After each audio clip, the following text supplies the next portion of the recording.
I precisament avui és el Dia Internacional de la Gent Gran. Arriba després d'una època amb una pandèmia que els ha colpejat de valent amb mortaldat i solitud.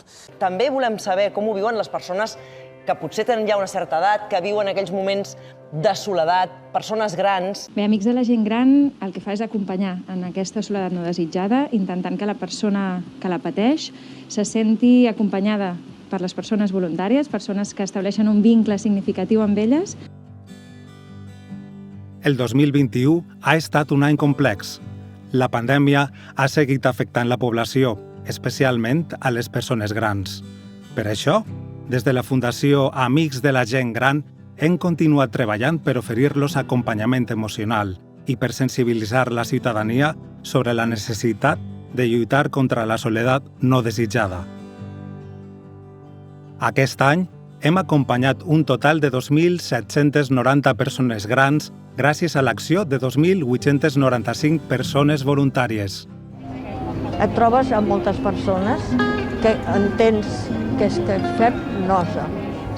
I això és una mica desagradable. I crec que se'ls dona molt poca importància per tot el que representen. Sumant l'acompanyament presencial i el programa Trucades Amigues, les persones grans han pogut gaudir de més de 300.000 hores de bona companyia.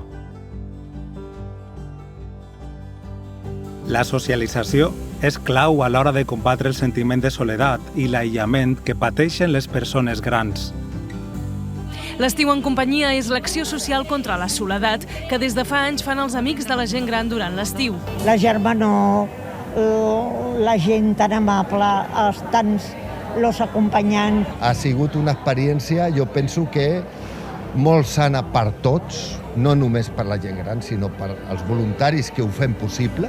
Durant el 2021 hem organitzat un total de 787 activitats i esdeveniments. Trobades i berenars per Sant Joan, el gran dinar de Nadal o tallers en què unim amistat i artesania. La lluita contra la soledat requereix la implicació de tota la societat, des de tots els àmbits i amb una mirada àmplia i diversa. Per això, organitzem campanyes i activitats de sensibilització per mobilitzar la ciutadania.